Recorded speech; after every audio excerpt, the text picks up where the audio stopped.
Hi, everybody. Welcome back to the International Tea Appreciation Society's Victoria Tea Festival 2023. We're a nonprofit society based here in Victoria. And if you feel that you'd like to help keep this festival going year after year, we love donations. You'll see a donation button on the screen here. And welcome back. So we're here and with Keira. Hi, Jen. Thank you so much for taking the time to speak with us. Keira, I'm going to get you to tell us about yourself, but Keira is a Pu-Erh expert, and we're going to get into what Pu-Erh is. And we're also today, but what we're going to start off on a really lovely base level of what Pu-Erh is.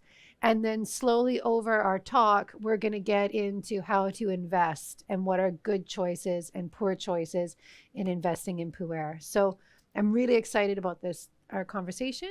And I would love for you to share a little bit about who you are and where you're from and your experience with tea and how you got into Pu-Erh.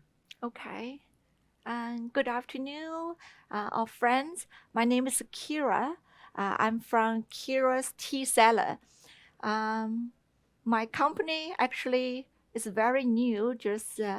I created the logo 2 weeks ago, just because Jared asked me to come over, and my husband said, "Why not? You represent a company for yourself." It's my first time being Victoria Tea Festival. I usually do consultant and sourcing for different tea company before. But I have been promote puer tea culture since 2013. Okay, so my first time, I'm from China. My first time got into puer tea when I was studying in the medical school. In the tea and health research lab.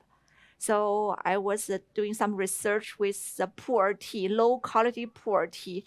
Some people from Qinghai, Tibetan, people drink puer tea got fluoro, like poisoned because the tea is very low quality, right?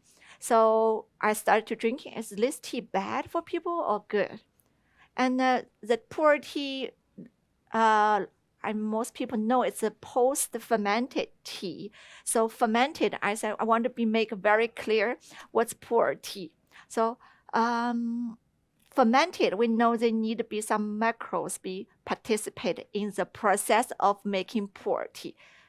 If you have an apple, you take off the skin. After a while, it's getting yellow. It's oxidized. For green tea, oolong tea, they all oxidized. But if you're making kimchi, it's a fermentation process. So it's for puer tea. It's a fermentation. So puer tea has lots of health benefit. I think people can look at online, like help you digest, because it has a like a lots of Probiotics. Yeah, probiotics. Yeah. So now I work like a full job in a clinic, help people change their health conditions through their diet. But I'm also 2 kids mom, and my family collect tea and my husband collect tea since 1997. So we said, how about we share some nice puer tea with people here? So that's why we started our Keira's Tea Cellar. We want to share high quality puer tea with lots of people who are into puer tea.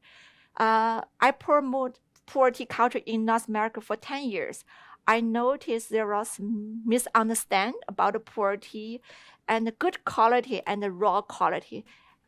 So I will mention a little bit about the puer tea, what's good one, what's not good one, okay? So we all know puer has 2 types of puer tea, raw puer and the ripe puer. Both of them are made from sun-dried big leaves, like a puer leaf, like a leaves. So we call it 晒青毛茶. In Chinese, we call 毛茶. But important, there must be sun-dry. And not when you smell the raw materials, the 毛茶, they don't have a nice smell of green tea. If you feel the tea smell like tea, it's wrong. in the future, this raw material will develop the wrong flavor. Well, if you want to aging, you want to do investment, it will get worse and worse. So some people don't know about that. They make the tea smell really nice, have a hint of a good smell about the tea, like a green tea smell. Easy to sell, but this tea not aging well. That's a tricky part. And why is that? Because in order to make the sense of tea, you need to high temperature and has a little bit oxidize process. This will kill all the living macros. So for puer tea, we need them. We need the little living things to help us ferment it, to develop this kind of flavor. If you kill them, no one help you, right? And also you kill the foundation for fermentation. Like they have lots of nutrition, nature things grow around the tea leaves. They build kind of like a foundation, like if you want to grow mushroom, you need like a foundation. So if you use a high temperature, you kill those teas, they can't aging well.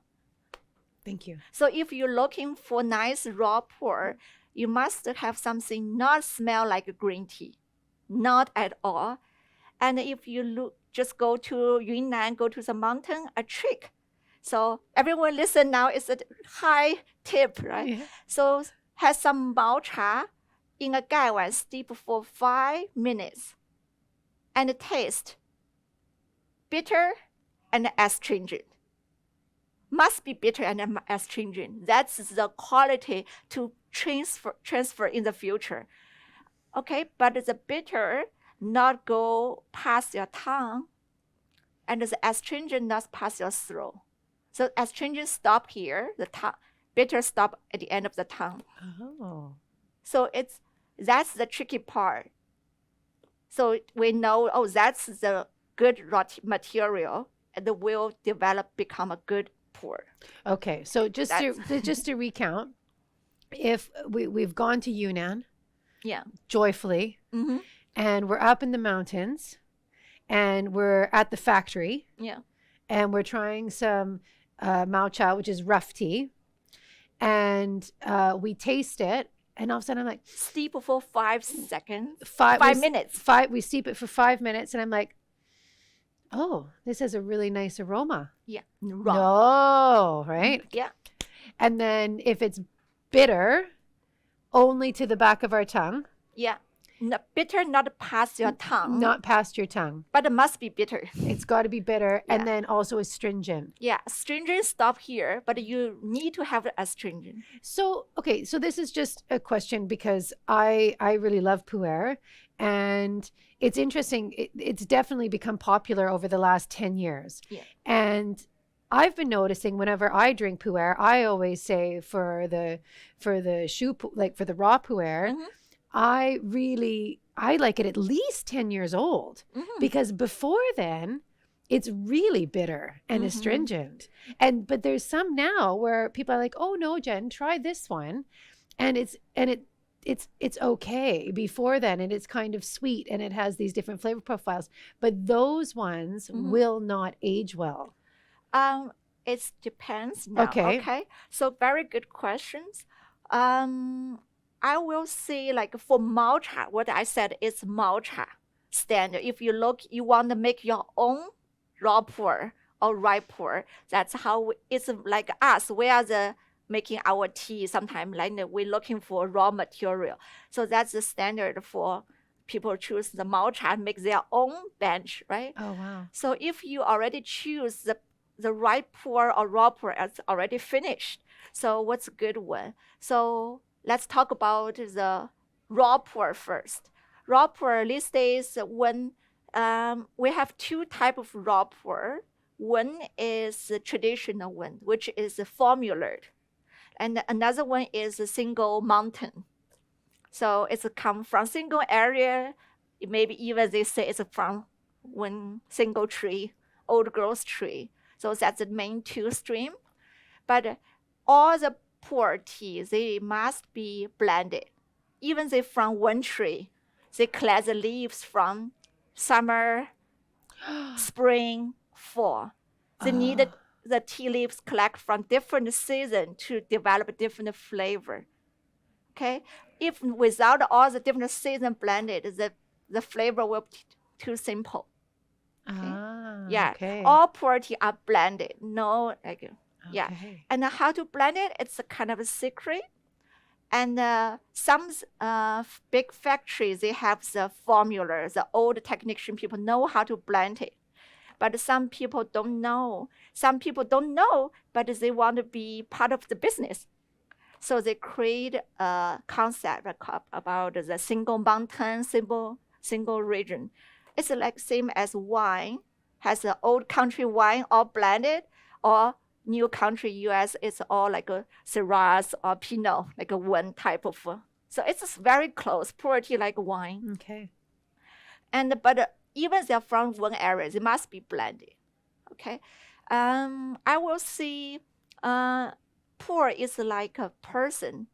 If like especially like a man, if the man when they're young, they are very soft, sweet, smooth, easygoing. I'm not sure like when they're getting older what kind of but when sometimes a man may be wild, have powerful, interesting. When they get older, will be more interesting, kind of like have lots of story Stories to behind. tell, yeah. Yeah, puer tea is like this. So if you like something more complex, maybe you want to choose some tea has a little bit bitter astringent there, has something and not that present, but as that it's not make you feel like too bitter, like very unpleasant. Yeah, something powerful behind, but still present. And so so here we are, and I really like to drink Pu-Erh. How do you recommend finding a good source for Pu-Erh? And I think it's important to have a source, but then also from there, if you're going to, like, for example, let's go to some of the pieces you've brought here Okay. today with you. Okay. So okay, I can talk. So I've spent lots of money to buy puer tea from different source before, but if I like it, I buy. If it's not aged well, I drink it 3 years or 5 years. As long as I enjoy it, it's fine. But for business, you have to be invest wisely. Okay, so if you want to invest more money into certain amount of puer tea, I will recommend choose a brand has a stable standard. Because, for example, this one is from Dayi. It's the top number one brand in China. It's a puer tea brand. So this brand, Dayi, own Menghai tea factory in China now. So in the old time, Zhongcha company has mainly four, like a Kunming, Menghai, Xiaguan, and Fengqing. So now it's mainly Menghai is the biggest one. Xiaguan is still popular, but Fengqing and Kunming started to fade a little bit. So if you're looking for, I would say maybe Xiaguan or Menghai will be like they still have all the secret how to make the nice puer tea, and they have a big fermentation pot, has exist for 100 years or maybe decades. So they have good fermentation foundation to support dry puer or raw puer fermentation in the process. And if you want investment, sell and resell, people need to see how the tea flavor grows. So you want to see your same products, but same recipe, same formula, but a different year, the flavor change. People see the change, and they're willing to buy new one and sell the old one, right? If something you only exist 1 or 2 years and a very small quantity, it's hard to resell.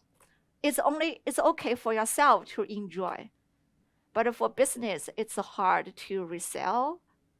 Like so that's why like for puer tea investment, raw puer, I will highly recommend some of the formula. One is 7542. It's the most classic raw puer formula.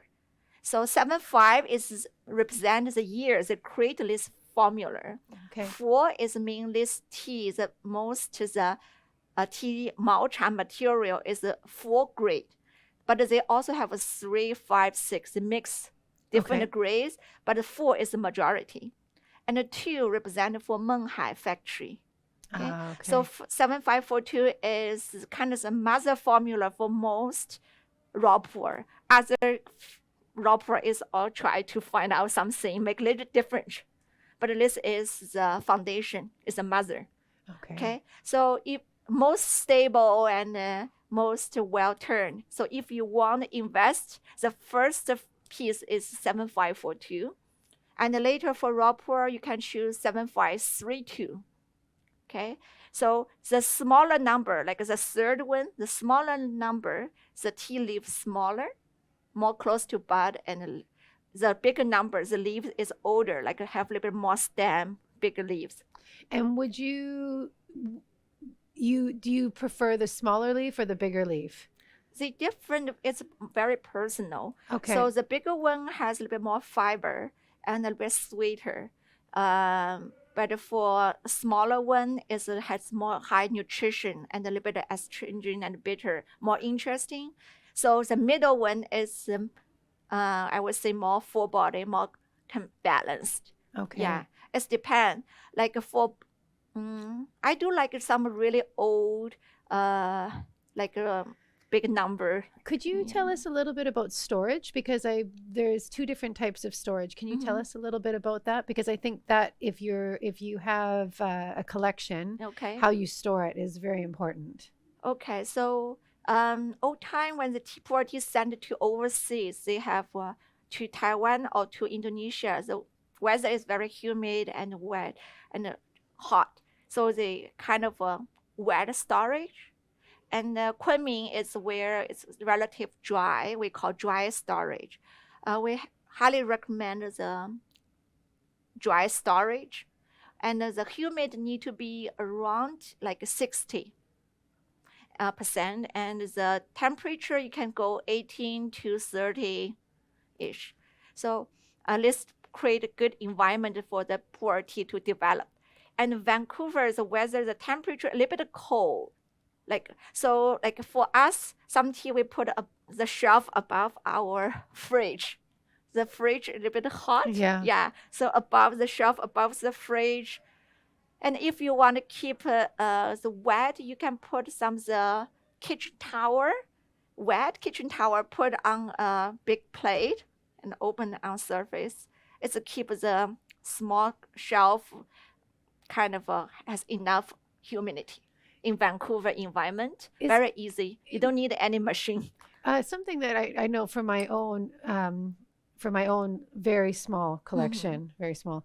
I like to say buy 2, one for tasting and one for aging, and then that way, and you can sort of taste to see how it's coming and whatnot. And so in Canada, I find, because we have the 4 seasons, I just always leave them in my tea house, and I worry that because it gets really cold in the summer, and then it's not really going over 30 much in the summer. But does that affect the storage, do you think, from it? Is that okay that I leave it there, or should I stick it in a more consistent place? Like, it's okay. Like 18 to 30 is big range, and they just aging a little bit slow. It'll just slow the aging process. Down. But the one thing you need to keep a shelf is not sealed. You must have airflow, and avoid any lights, no lights. If you put somewhere exposure to sunlight or big light, it's bad things for puer tea. Yeah, so it's no light with airflow for storage. Yeah. Can you tell us a little bit about these ones you've brought to show us today? Yeah, one thing is the 7542. That's why I said it's if you want to invest some raw puer, it's the first choice. Okay. So that's 7 discs. So that's a tong? Yeah, it's a 7, and I have 7 pieces here. Yes. Yeah, and my company logo also is a little bit puer tea there in the middle. Yeah. So and that's how usually if you go to Yunnan and buy tea, you would buy it by the tong. Is that right? Yes. Okay. And if you really want to do a little bit investment, don't buy one. I would recommend buy two. For resale, we don't really sell just one piece or half, right? At least you have a tube, 7 pieces, and you have 2 tubes. So one is for yourself, and you buy with, for example, a tube, $500 for one. And after 10 years, it's become $2,000, right? And you still have 2. You can sell $2,000 and get the 1,500 as earned, and to buy some new puer tea. Nice. Okay. Right? That's how we start to make money. You have to always buy extra, and you are able to sell, but still have something left for yourself. If you just buy one, then to work, you only enjoy for yourself until you finish. But if you want to make money, resell, investment, as the money go in and bigger, you have extra to share with other people. What are the 2 discs you have behind there? Okay, so something I want to share interesting like investment. So for example, this is 大义 is a piece of 金色韵象. So this tea at the beginning is not marked as 7542 or anything. Okay. So when they come out, the price is not cheap, and also kind of some people not sure it will worth investment, right? And we invest some, but turned out just 10 years, this tea developed really good flavor. And become this is very popular in China. So this one now is before was I would say like 18,000 1800 renminbi. So less than 400 Canadian dollar for one new one. It's quite expensive. Yeah. Right? For one piece, it's already expensive piece. But now, only 10 years, this one is 2,700 Canadian dollar. Wow. So this one was increased really quickly. At the beginning, lots of people not look, this one is a good one. This one didn't say 7542 or traditional package. But that's a surprise piece. So this is, because we figure out the raw material is great. Nice. So we take a little bit of risk. So this is a surprise investment for us. Okay. So did you go to Yunnan and then you tried the raw material and you said, oh, this is going to be a good investment, so you bought it? So this one is made from the 大义. It's made by Menghai. Yeah. So you taste the raw puer tea when it's made. Okay. We don't make tea. We don't make our own tea. No. But so were you in Yunnan when you tried the first disc? We just taste the whole cake. Oh yeah, but not the raw material. Yeah. Were you in Yunnan or were you in Xi'an? Okay. In Xi'an, yeah. Okay. So that's something, a good example. And also I want to share interesting things is we have friends. They have lots collection, and they put a collection in like 2 different warehouses. So it's by not like on purpose, because one warehouse was full, so he transferred to another one, right? And once the old warehouse got leaking, so all the tea was damaged by the water. But another warehouse is okay. So the same collection, but in storage in different warehouse, so some are being protected, not being damaged. So they saved their investment. So if you invest lots of tea, sometimes don't put it at one place. Okay. It's dangerous. Don't put all your puer in one warehouse. Yeah, don't put all the collection in one closet. Separate them. Something I always found interesting about puer is that inside the cake there is a piece of paper for authentication. Can you tell us a little bit about that? Okay. So this one is very funny. This tea, they have a brother, like 2 people make it. So the older one make a cake. The paper is empty, nothing inside. And when you open the package, inside has 4 steps. And the younger brother is make step outside, and inside put a red ribbon like one thing inside. And there is no any name, no anything. They are kind of funny, right? The two brothers. And the list is piece is 30,000 just for one piece. It's from 2003. So if on the market, once you find a cake, empty, nothing on the face, like on the outside package, inside maybe have 4 stamp. Maybe it's made from the older brother, also expensive one. Okay, don't think it's garbage or fake one. Yeah, they are kind of a funny people. And also for Da Yi, I want to mention one thing. The owner, I met the owner, Mr. Wu. So he visit different country, meet lots of his fans. He said once he meet a top chef in U.S. This chef spent lots of his money invest by raw puer to storage, but it turned out some are really a fake one, and make the Mr. Wu really feel painful. He said people into puer tea but spend lots of money by fake one.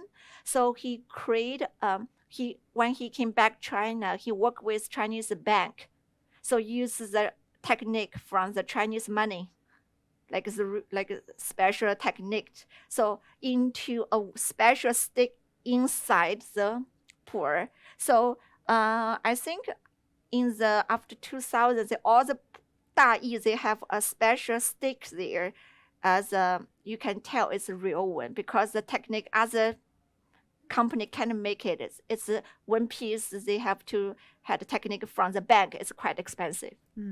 Yeah, so it's embedded in the cake.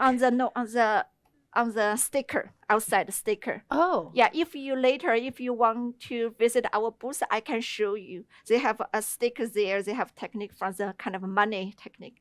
Okay. But this one is an old one they don't have.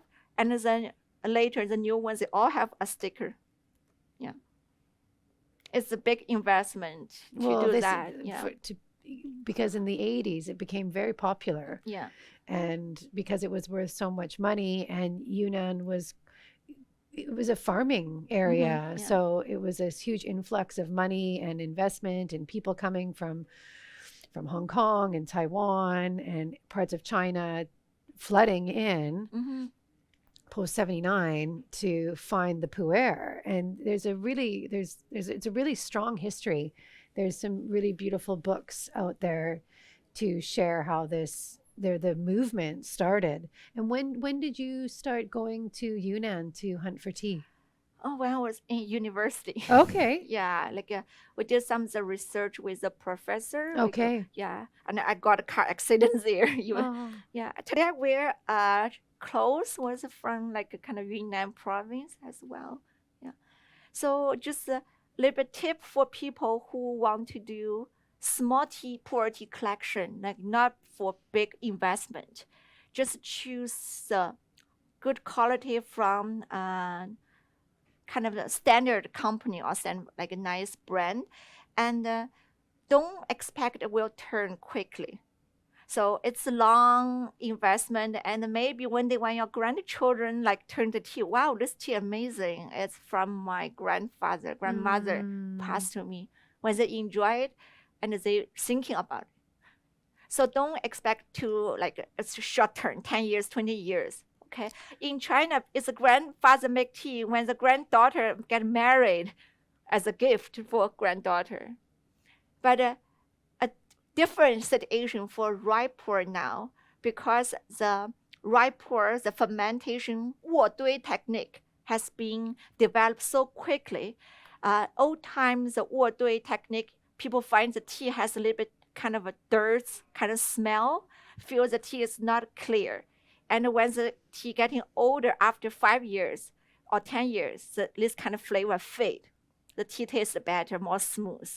But nowadays, the new fermentation 卧堆 technique is they already find they can control the yeast between the flavor.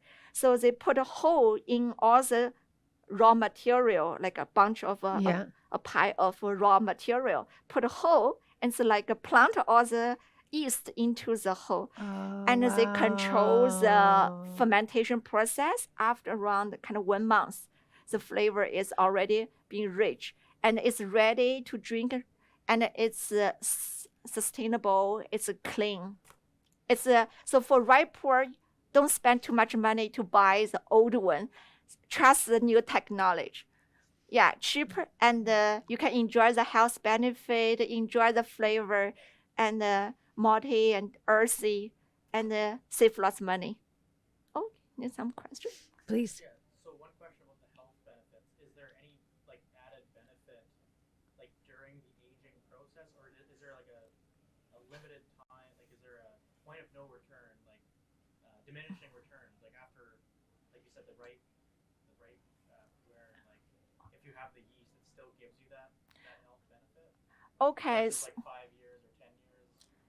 Okay, so I'm still doctor, like a kind of a, so if you have serious digestion problem, don't rely on puer tea. It's not medicine. It's not probiotic supplements. Even probiotic supplements, they have lots collection, different group of probiotics. You need to find out what's the right one fit you. Okay, even you find one, your body change. My probiotic change maybe sometimes every 1 year, every 2 year. Or when I got once cold, my probiotic change right away. So if you have sick, have disease, looking for doctor. Okay, but for tea, puer tea is does help like for the bowel movement because they have rich in fiber, right? Like, and when the fermentation, they break down the nutrition into more easy to absorb through your small black vessel. So you are more easy to get nutrition when you drink the tea. And when you drink puer tea, you will feel lots of saliva come out from your under your tongue. It's the same when you drink it, your digestive system is release lots of digestion juice. It's help you your bowel movement. So, and also for drinking puer tea, when you drink any tea mindfully, it's good for your mental and physical health. So just for a calm, relaxed moment is always good, right? Something that I think you touched on was the aging process. So with the raw puer, I heard, please correct me, Okay. it was 70 years for it to finish its fermentation process, or to slow down to such a pace that you couldn't really taste the difference anymore with a raw puer. Okay. Yes? 70 is interesting number. Like depends what kind of stage, what kind of flavor you enjoy. Okay. Vintage puer tea. It's like what kind of age man you like. Okay. Right? Okay. Oh, that's a good point. Yeah. Did you have a question? Oh, I mean, do you want to? So I want to mention a little. Oh, great. So Sorry. it's not always the puer tea. The older, the better. Anything has a time they fade, demise. So when a puer, so the oldest puer tea in Forbidden City Museum, the color looks beautiful, but it tastes less. So the flavor fade. Nothing is after 100 years. Oh. So it's not always the older the better. And in my personal experience, I noticed some single mountain, single area, like more simple blended puer tea, raw puer. The 5 to 10 years is more like a golden time for the flavor. After 10 years, it start to fade a little bit. Yeah, like, but if 7542, maybe I would say I enjoy the 20 to 40 years. This is middle area is tastes better. Okay. Yeah. So it's very depends on how complex, how rich this tea got. I'm curious. Yeah. You said you were researching poisonous puer, basically. What did you find out? Oh, that's in the rural area, like people very poor, and some of the people in the Tibetan old time in 1990s, they drinking very low quality puer tea made from really big leaves, not from like not well take care of environment, so have lots of chemical things from the earth. And the way the people drinking the tea is they boiling the tea again, makes the fluoride, the chemical like elements, fluoride in the tea. Yeah, too much, release too much. They're boiling it. So release a lot into the tea and make those people who drink this kind of people, their bone is too stiff.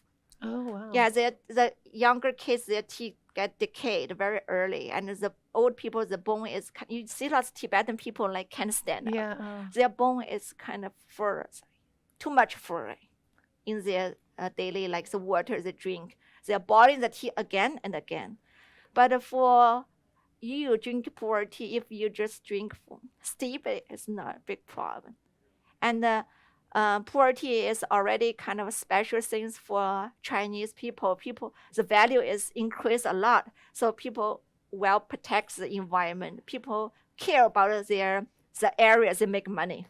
Yeah. Yeah, the environment kind of awareness increase a lot in Yunnan. I have another question, Professor. Yeah. So when you taste a young puer, a young raw puer, and it's very bitter, Mm-hmm. how do you know if it's going to that? Because I've had some older puers that Mm-hmm. I thought were still very, very bitter. So how do you know if it will change over time and mellow or not? So first I said it shouldn't have the taste like a green tea. Right, the aroma like a green tea. Okay, and also the bitterness in the tongue is not lingering really long, stay there. It's turned to sweetness after. And the young puer. Yeah, and then when you drink the tea, you feel has nice kind of energy. Even it's young, they should still have the chi, the energy you feel from the tea, and the colors. It's not like a really light and pale. It should be rich. But if you don't have the experience to judge it, the most trustful thing is just trust the formula. Yeah, like Okay. 7542, 7532, very classic. Yes, please. Is color an indication of the quality? Like if it's lighter versus darker? The older one, the color getting a bit darker, but it should be good puer. No matter it's ripe or raw, the color should always be bright, not pale dark, like a really dark. Should be always had like a bright color. It's like wine, similar. Well, that's all the time we have. But thank you know. so much, Keira. And is there any way that our viewers and an audience here can maybe buy some tea off you? Is Keira's tea cellar? Yeah, Keira's tea cellar. It's easy, right? So it's not like just me collect the tea. It's my husband and the family I know collect the tea. So we share some of the tea with the friends here. Just because Wonderful. I have lots of old tea customer and friends and students, so they said, "Oh, just call Keira's tea cellar." Oh, nice. Yeah, make it easy to remember. Perfect. So if you Google, it's quite easy to find us. And feel free to send us about a question about the puer tea. And if we are located in White Rock, so if you visit White Rock, maybe contact me. We can catch up something. I would like to meet some puer friends. Yeah. And I know some of them sitting back. I see them several times. And also, feel just be brave to try different things. And sometimes it's okay. I paid lots of money for tuition. And you will learn from the mistake as well. Yeah. Yeah. And we are located at the entrance. So feel free to visit us. I want to show you maybe the stickers, how to tell it's a real Oh, Dai great. tea I'm or gonna fake come Dai up. tea. I'll come And up and look. if you want to try what's a good young puer, raw puer should taste like, maybe you can come and make a little bit of tasting. Okay. Thank you so Thank much, you. Keira. 谢谢你. 谢谢. Thank you for all the Victoria Tea Festival friends. Thank you, everybody, for coming. And thanks you for everybody watching online. It's been such a successful day. And I wish you all could be here with us to see the beautiful displays and booths and all the volunteers. I would like to give a huge thank out to volunteers because without your help, none of this would be possible. And again, we're a nonprofit organization. So if you feel like donating on the button here, all the money goes 100% to making this festival happen and bringing amazing speakers to share their knowledge. So thanks very much. And we'll be back in 15 minutes. Okay, thank you. 谢谢。